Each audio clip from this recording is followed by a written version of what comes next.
আসসালামু আলাইকুম। দর্শক, এ কথা নতুন করে কিছু বলার নেই যে দিন যত যাচ্ছে বিএনপির জনপ্রিয়তা ততই হারাচ্ছে এবং নির্বাচন যত বেশি দেরিতে অনুষ্ঠিত হবে, ভোটে জেতা, ক্ষমতায় আসা বিএনপির জন্য ততটাই চ্যালেঞ্জিং হয়ে উঠছে। এর পিছনে কারণ নিশ্চয়ই আপনারা সবাই জানেন। তৃণমূল পর্যায়ে বিএনপি নেতাকর্মীদের যে তুমুল চাঁদাবাজি, সহিংসতা, সন্ত্রাস কিংবা অভ্যন্তরীণ পর্যায়েও তাদের যে অন্তর্কোন্দল, সবকিছুতে বিএনপির জনপ্রিয়তায় একটা প্রচ্ছন্ন প্রভাব পড়ছে। এর বাইরে সাধারণ মানুষের একটি অংশ বিএনপির উপরে বেজায় ক্ষুব্ধ। কারণ বর্তমান অন্তর্বর্তী সরকারের মেয়াদ বা বয়স ৮ মাসেরও বেশি সময় হয়ে গেলেও বিএনপি এমন কোনো কর্মসূচি পালন করতে পারেনি যার মধ্য দিয়ে নির্বাচনের একটা রোডম্যাপ বের করে নিয়ে আসতে পারে। হয়তো তাদের কোনো কোনো কৌশলে, কোনো কোনো চাপে সরকার অনেক কিছু থেকে দূরে সরে গেছে, সংবিধান ছুঁড়ে ফেলা থেকে কিংবা গণপরিষদ নির্বাচন, ভোট ইত্যাদিতে আরো অনেক কিছু। কিন্তু মূল জায়গাটাতে আসলে বিএনপি কতটুকু তার পারদর্শিতা পরিচয় দিচ্ছে সে প্রশ্ন অনেক বড়। এবং পাশাপাশি এটি কেউ প্রকাশ্যে স্বীকার করুক আর না করুক, সরকারের সমর্থক বিরোধী সব পক্ষই এখনো পর্যন্ত ভারতের দিকে তাকিয়ে আছে। ভারত কি করতে চাইছে, শেষ পর্যন্ত কোন খেলা খেলতে চাইছে। এবং সেই জায়গা থেকে যদি আমরা বিএনপির জায়গাটা একটু পরিষ্কার করার চেষ্টা করি যে বিএনপির প্রতি ভারতের দৃষ্টিভঙ্গি কি, ভারত কি চাইছে, অথবা বিএনপি কি চাইছে। আমরা দেখছি বিএনপি কখনো কখনো বিএনপি নেতাদের কেউ কেউ তুমুল ভাবে ভারত বিরোধিতা করছেন, আবার কেউ কেউ নরম সুরে কথা বলছেন ভারতের বিরুদ্ধে। এরও কারণ আছে। তার কারণ ভারত বিরোধিতা বাংলাদেশে এমন পর্যায়ে পৌঁছেছে যে বিএনপির উপায় নেই ভারতের পক্ষে একচেটিয়া কথা বলার। আবার আমরা দেখছি যে চীনের প্রতি বিএনপির ঝুঁকে পড়া। তার মানে বিএনপি দু নৌকায় পা দিয়ে আছে, দুই নৌকায় পা দিয়ে আসলে তো লক্ষ্যে যাওয়া যায় না। এটা তো চরম বাস্তবতা। আমরা দেখছি বিএনপির বেশ কয়েকটি প্রতিনিধি দল ঘন ঘন চীন সফরে গেল। তার মধ্যে একটি প্রতিনিধি দলের যিনি নেতৃত্বে ছিলেন ডক্টর মঈন খান, খুবই পোরখাওয়া রাজনীতিবিদ। তিনি চীন সফরে গিয়ে সেখানে বলে এলেন যে বিএনপি যদি ক্ষমতায় আসে তাহলে চিকেন নেকের কাছে বাংলাদেশের যে তিস্তা বহুমুখী প্রকল্প হওয়ার কথা, সেটার বিষয় চীনের সঙ্গে একসাথে কাজ করবে। এটা বলে চরম ভুল করেছে সম্ভবত। এখন বিষয় হচ্ছে যে ভারত কি চাইছে বিএনপির উপর আস্থা রাখতে পারছে, অথবা তাদের ভেতরে কোনো আলোচনা চলছে কিনা।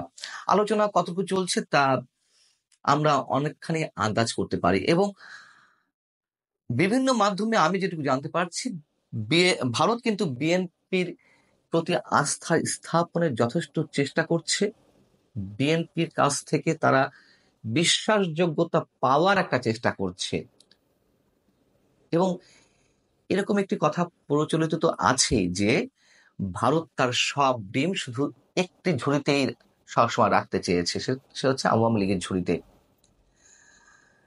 এবং দিল্লির যুক্তি হচ্ছে যে না, তারা এটা চায়নি, তবে তাদের স্বার্থের কারণেই বা বিএনপি শাসন আমলে তাদের যে তিক্ত অভিজ্ঞতা, সেই জায়গা থেকে হয়তো এই কথাটা ঠিক, উপায় নেই।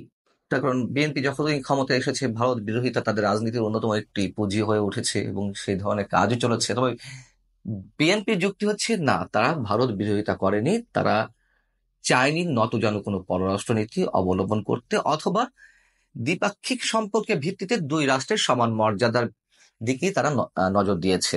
এটি বিএনপি নেতারা বলে থাকেন। তো আমরা দেখলাম যে 2014 সালে যখন নরেন্দ্র মোদী ক্ষমতায় এলেন, বিএনপি খুব উচ্ছ্বাস প্রকাশ করলো, মিষ্টি খাওয়া খেয়ে করলো। কেন?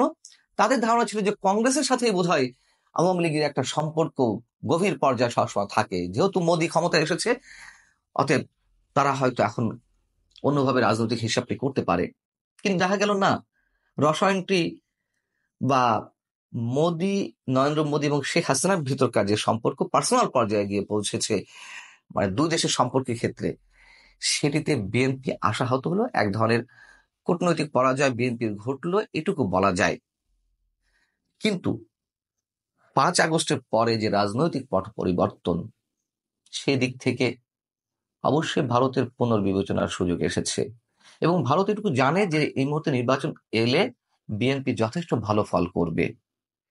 ভারত চাইছে বিএনপি তাদের প্রতি যেন আস্থাশীল হয়, অথবা তারা বিএনপির উপরে আস্থা আহ সৃষ্টি করতে চাইছে। কিন্তু বাধা তো আছে, ওই যে বলছিলাম যে তাদের মধ্যে এক ধরনের অবিশ্বাসের দানা এখনো পর্যন্ত বেঁধে আছে। এখন ভারত কি চায়? ভারত প্রকাশ্যে যদি চাইছে যে এই অঞ্চলে হিন্দুদের নিরাপত্তা দিতে হবে, সংখ্যালঘুদের নিরাপত্তা সুরক্ষিত করতে হবে, এটা তারা বলছে। তবে এর বাইরে আমরা যদি বলি, এর বাইরে অথবা এর উপরে সবচেয়ে বড় কনসার্ন তাদের হচ্ছে নিরাপত্তা। শুধু সংখ্যালঘুদের নিরাপত্তা নয়, সীমান্ত নিরাপত্তা। এবং সেই জায়গা থেকে তাদের ভেতরে যে অবিশ্বাসের দানা বেঁধে ছিল এতদিন, সেটি কত সহজে গলানো যাবে সেটি বিএনপিকেই প্রমাণ করতে হবে, এমনটাই তারা বলছেন। এবং জামাতের সাথে বিএনপির যে সূক্ষ্মতা ছিল, অন্তরঙ্গ মুহূর্ত ছিল, অন্তরঙ্গ সম্পর্ক, সেটি বিচ্ছেদ ঘটেছে, সেটি ভারতের মধ্যে আশার আলো জাগিয়েছে।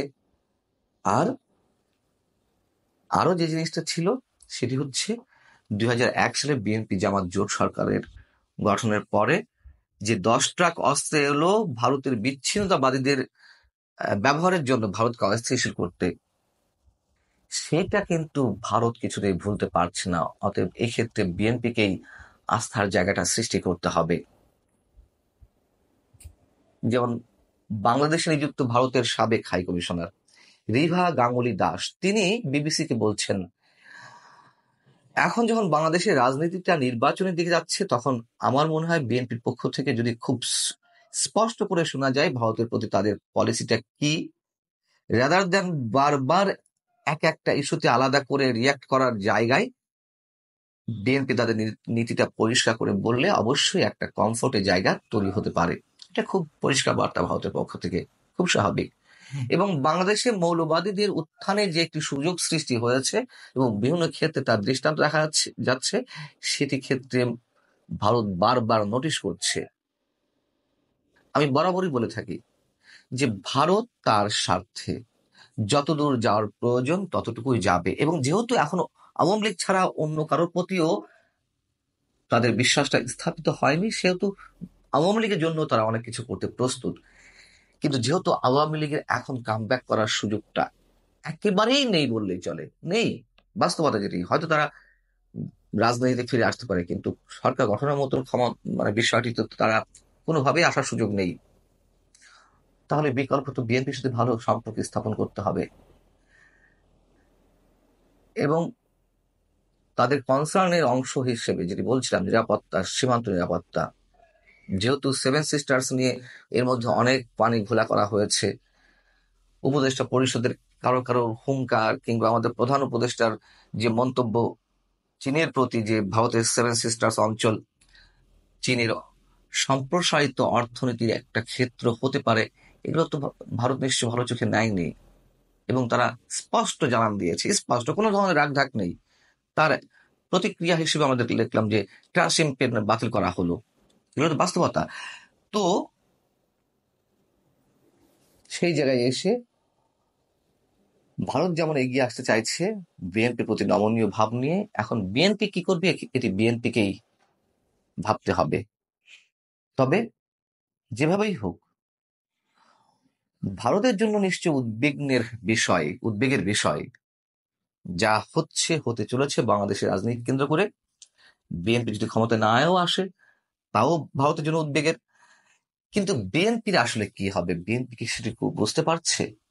বিএনপিকেই নির্ধারণ করতে হবে কার সাথে কি সম্পর্ক তৈরি করে তারা তাদের রাজনীতির সামনের দিকে এগিয়ে নিয়ে যাবে, এটি তাদের বিষয় অবশ্যই।